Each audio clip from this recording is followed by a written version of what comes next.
These are the 7 tips that I wish I knew when I was on my deconstructing journey 10 years ago.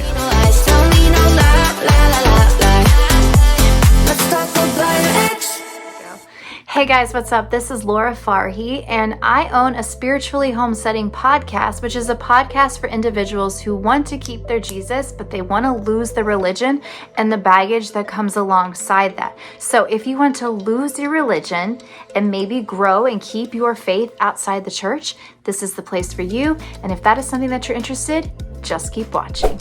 Okay, so these are the 7 tips that I wish I had when I was going through my deconstruction journey. And this is the first one, where I had to distinguish the God of reality and the God of what the church was telling me. And that was a very painful, lonely, and isolating experience. It is so frustrating to be in a church environment and to feel like you're the only person that is dealing with this and struggling with this. And the more that you try to reach out to other people in the faith, the more pushback that you get. Sometimes people are going to push back because they're not ready to go there with you. You are asking them to open doors that they themselves are not open to. So if you are getting frustrated by individuals who can't go there with you, don't take it personal and don't take it as attack. It's just they don't have the capacity to ask themselves those questions. It could be because they're afraid to, which is most likely the thing, or 2, they just don't want to. They like how everything is organized in their home and in their spiritual home, and they don't want to disrupt the establishment. But hey, listen, Jesus was a little anti-establishment. So if you have to be a little anti-establishment, that's okay too. Yourself this one question before you even start your journey. How do I want this to end? I want you to think of your relationship with Jesus like a marriage. Sometimes couples go into counseling kind of already knowing that there's no way they're going to reconcile. This is just sort of a last-ditch effort to keep the relationship going. That's not helpful because by the time that they've got to counseling, the marriage is already over and it's too late to save it. So do you really want to save your relationship with Jesus? Do you really want to keep Jesus? And I'm talking about the true, authentic, not the cardboard cutout Jesus that the church owns. And honestly, there are individuals breaking away from the faith, but they're also creating their own cardboard cutout versions of Jesus. So can you accept Jesus as who he really is and lean into that and listen into that as opposed to making him what you want him to be? Or do you just want to walk away from him altogether? That is a question that you need to ask yourself, and that is a question that I wish I would have asked myself at the beginning of my journey. Face your fears and doubts. Confront them one by one. Keep your relationship with Jesus. If that is something that you legitimately want, then take those fears and doubts to God. I have faith-threatening questions, faith-threatening doubts, and I have asked God about them, and there have been times where, poof, the answer literally just like materializes in my brain, and I'm like, whoa, where did that come from?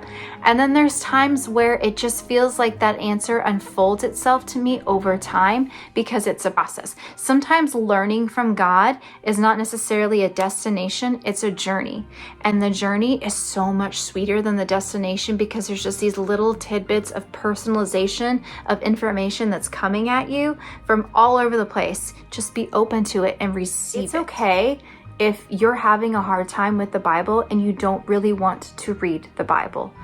One of the most challenging things for me as I was trying to deconstruct and eventually reconstruct my faith was, what do I do with the Bible? The Bible was a weapon, and I didn't know what to do with that. If you're avoiding the Bible and if you have a complicated relationship with the Bible, that's okay.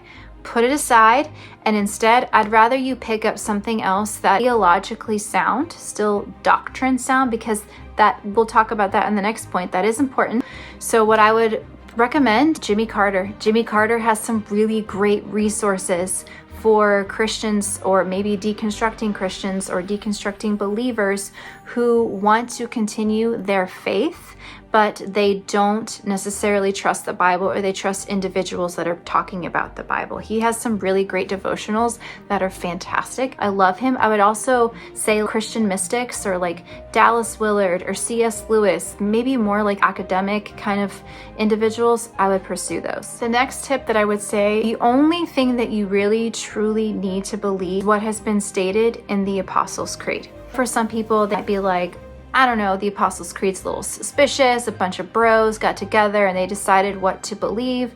That's not necessarily true. Collectively over the Bible, Old Testament spends a lot of time Easter egging information that eventually appears in the New Testament. They circle back and they cross-reference each other repeatedly. The personhood of Jesus was being represented and illustrated and symbolically shown in the Old Testament. It's kind of what the Apostles' Creed is all about. It is validating those tenets of faith that align with the mission and the personhood of Jesus as it relates to the prophecies that were described in the Old Testament. I know that sounds very churchy right now, and I'm really sorry, but it's like if you want to be a vegan, right? You have to go to the Council of Vegans and you have to adopt their understanding of what it means to truly be a vegan. Well, there's a rules to the road of that with Jesus. The next tip that I would give you, away from the mosh pits.